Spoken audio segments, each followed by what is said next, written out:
pessoal, bem-vindos ao nosso giro semanal sobre o mercado financeiro, em semana de decisão sobre taxa de juros ao redor do mundo. A gente começa falando dos Estados Unidos, onde o FONC, Comitê de Mercado Aberto, decidiu elevar a taxa básica de juros por lá em 0,75 ponto percentual. Agora a taxa de juros dos Estados Unidos está numa banda entre 3% e 3,25%. Logo após essa decisão, o discurso de Jerome Powell dizendo que o Fed pretende ancorar aí a meta de inflação por lá, que é de 2%, e que vai fazer de tudo que for necessário para controlar essa inflação nos Estados Unidos, trouxe o temor de uma recessão global e de que seja necessário que os Estados Unidos elevem sua taxa de juros num patamar bem contracionista.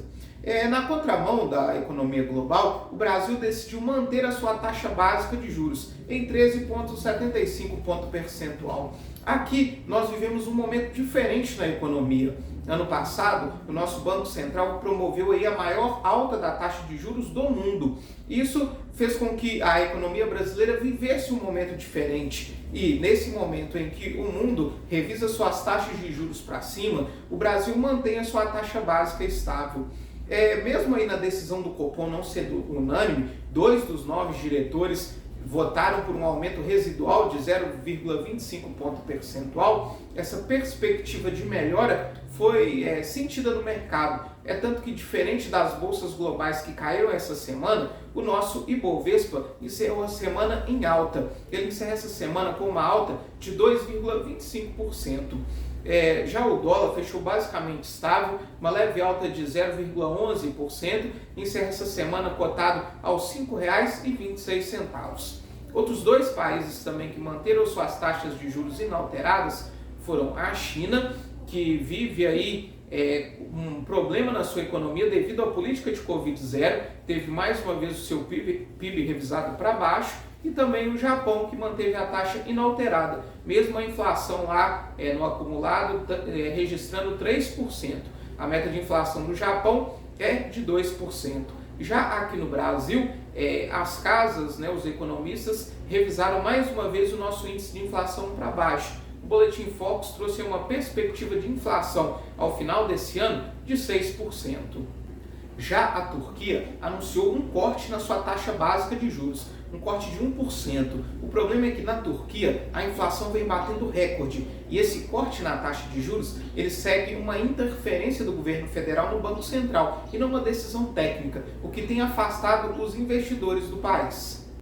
Já a Suécia anunciou um aumento na sua taxa básica de juros de 1 ponto percentual. Enquanto isso, Suíça e África do Sul anunciaram um aumento de 0,75 ponto percentual.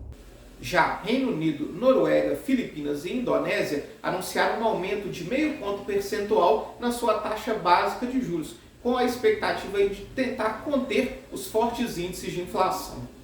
O medo de uma recessão global causado por um aumento na taxa de juros ao redor do mundo fez com que as commodities caíssem essa semana. O minério de ferro fechou aí basicamente estável, mas com uma queda de 0,5%, com a tonelada cotada aos $101. Já o petróleo caiu forte, caiu 5,08% e encerra a semana cotado abaixo dos $90. O barril Brent, referência para a Petrobras, encerra essa semana cotado aos $86,71.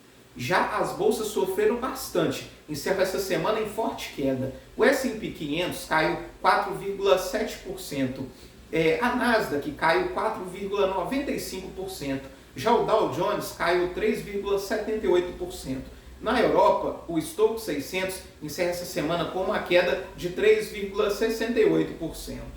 Falando agora da Europa, a guerra entre Rússia e Ucrânia ganhou um novo ponto de tensão essa semana. O presidente Vladimir Putin fez um pronunciamento essa semana, convocando aí mais de 300 mil soldados da reserva para participar do confronto. Além disso, anunciou que vai iniciar a anexação dos territórios conquistados pela Rússia, inclusive aí promovendo um plebiscito nessas regiões para tentar dar aí alguma legitimidade a essa anexação.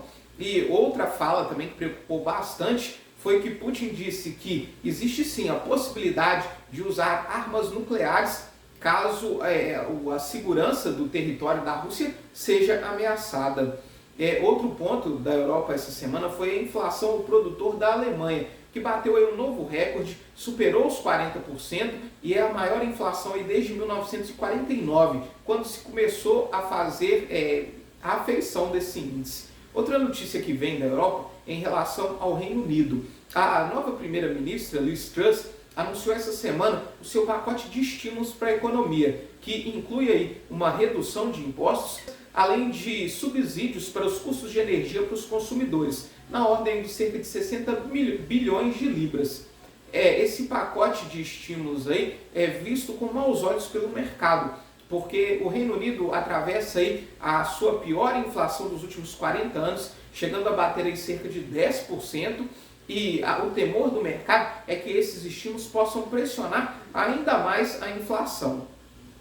Outras 3 boas notícias que ajudaram o mercado brasileiro essa semana, duas delas dizem respeito à Petrobras, que anunciou 2 reduções. Uma delas no preço do diesel, de 5,8%.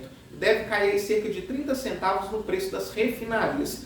Anunciou também a redução do preço do gás de cozinha, que cai aí mais 6%, uma redução aí de cerca de R$ 3,15 no botijão de 13 quilos, também no preço das refinarias. Outra boa notícia veio do Ministério da Economia, que anunciou que a previsão para esse ano é de superávit primário nas contas públicas. Ou seja, quando a arrecadação pública supera os gastos, excluindo aí o pagamento de juros com a dívida pública. Isso aí não acontecia nos últimos 8 anos aqui no Brasil e foi visto aí para o mercado como um controle das contas públicas. Essa melhora das contas públicas, ela pode ser sentida nos índices de renda fixa, que tiveram um bom desempenho essa semana.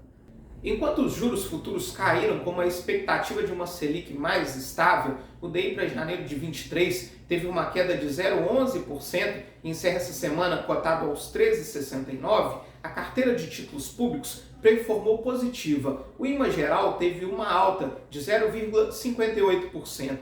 Enquanto isso, os pré-fixados, o IRFM, teve um desempenho melhor. Eles subiram 0,76% essa semana. Para a semana que vem, nós temos a divulgação dos índices de inflação da Europa e a decisão da taxa de juros da Austrália. Além disso, nós temos a fala de Jerome Powell, e que vai dar aí pistas de como vai ser a posição do Banco Central norte-americano em relação à taxa de juros nas próximas reuniões desse ano.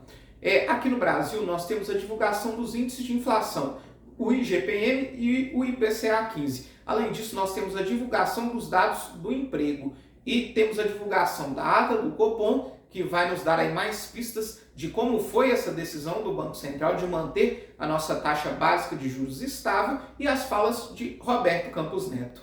Muito obrigado e até a próxima semana.